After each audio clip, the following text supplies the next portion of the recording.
Hello everyone and welcome back to my Spider-Man animated series. This is episode 7. If you have not seen the first 7 episodes, then make sure to go watch them before you watch this. But without further ado, let's get straight into it. So this episode, we are going to kick it off with a bunch of Peter and Carly's stuff. A bunch of slow scenes to really accentuate their relationship and show how they're getting on with one another. Obviously, in the last episode, we know that we ended with a kiss. So this episode will open up with them being together and really showcasing the relationship they have with one another, expanding upon what we've gotten in the previous episodes. But since they are now officially a couple, it will be more romantical than it was the last few episodes. Peter and Carly will end up going on a date. It will be going swimmingly and everything will be completely fine, until police sirens can be seen outside the restaurant driving by. This gets Peter's attention, and obviously he makes an excuse to leave Carly to go and stop the crime as Spider-Man. He says that Frontline will need pictures of the incident,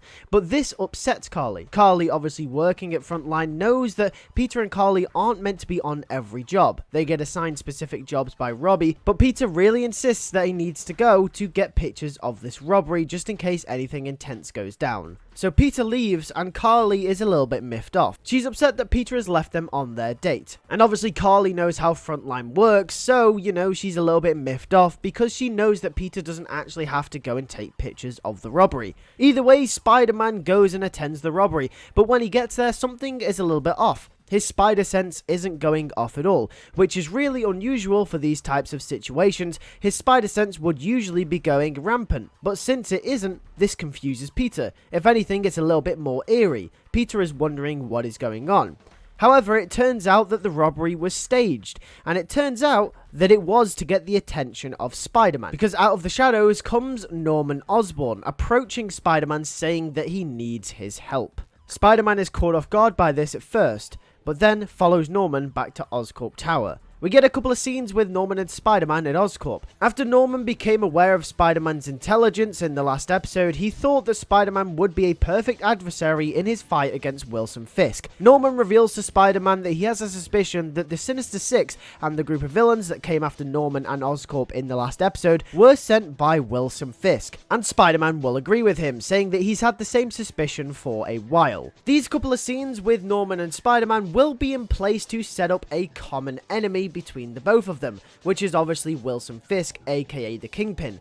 Spider-Man will tell Norman that he's been tracking the Kingpin for a while now, but he knows that he's nowhere near going to be getting arrested due to the power that he holds over New York City. Not only does Fisk control the criminal underworld, Fisk has connections inside the NYPD and multiple other political and higher-up powers in the city, meaning that his arrest is near enough impossible, and they'll have to break the system from the inside out to beat Fisk in his own game. Currently, in the election, Norman Osborn is the closest that anyone's ever gotten to Fisk's power, threatening his reign over New York City, which is why Wilson Fisk sees Norman as a massive threat to his power, and thus why the Sinister Six went after Norman Osborn and Oscorp in the previous episode. But Norman wants to remedy this. Not only does he want to get revenge on Fisk, he also wants to take Fisk or silence him out of the picture before anything can get any worse. Norman is passionate about himself, his company, and the people that work for him. Despite how ruthless he can be with business sometimes, he does care about the people around him and the company that he has built from the ground up, and he doesn't want Fisk to take that away. Therefore, he teams up with Spider-Man to try and help him take down Wilson Fisk. However, he doesn't want to go public with his accusations because he doesn't want to elevate the situation. He doesn't want the severity of the situation between him and Fisk to escalate and become more than it has to. Therefore, approaching Spider-Man as a third party to try and help him is the way that he is going to go. In these scenes between Norman and Spider-Man, we will also get a few scenes with Norman Osborn exploring his past a little bit as well.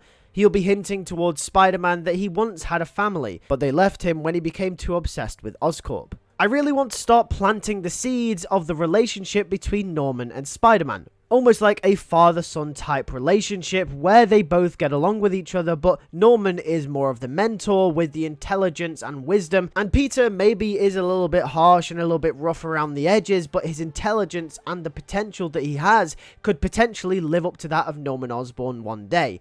Norman will definitely see himself within whoever is behind the mask of Spider-Man and will relate to him. The passion, his power, the things that he knows, his intelligence, his knowledge. Norman will see himself within Spider-Man. And the relationship that we're going to start building here is Norman almost taking Spider-Man under his wing. Either way, in this episode, we will also get to see a lot more of Oscorp Industries from the inside. We will get to see some of the employees, including Dr. Otto Octavius. Yeah, we're going to be introducing Doc Ock into this series as well. Norman praises him as one of the top scientists within Oscorp, and we learned a little bit about him as well. We learned that Doc Ock is also developing a massive technology for Oscorp that could be groundbreaking sometime in the future. We then cut back to Carly as we get a few scenes with her. Peter has been trying to contact her all day, but Carly is sort of ignoring him and being blunt with him as well. Peter will start to get worried that he did something wrong, but obviously he doesn't fully understand what Carly is upset about yet.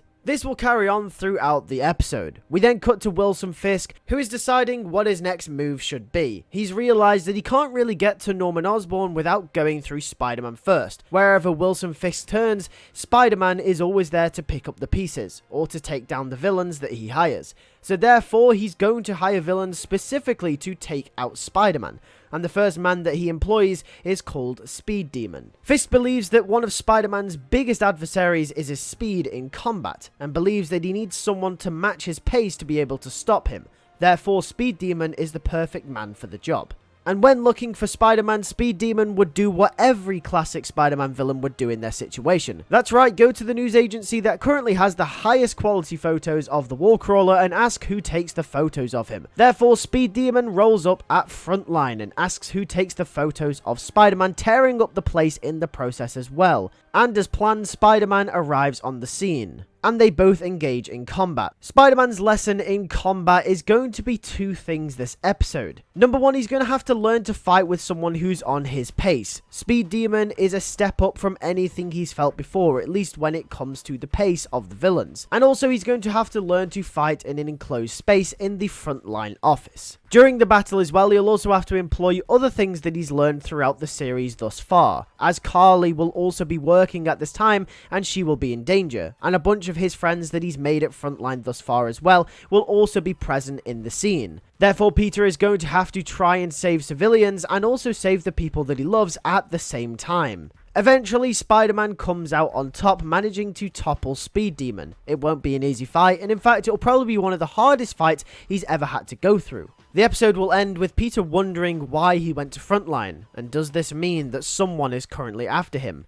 And if it is, could it be Wilson Fisk? As we tie closer to the ever-growing conflict between three powers, Wilson Fisk, Spider-Man, and Norman Osborn. Either way, the episode ends with Peter and Carly making up with one another.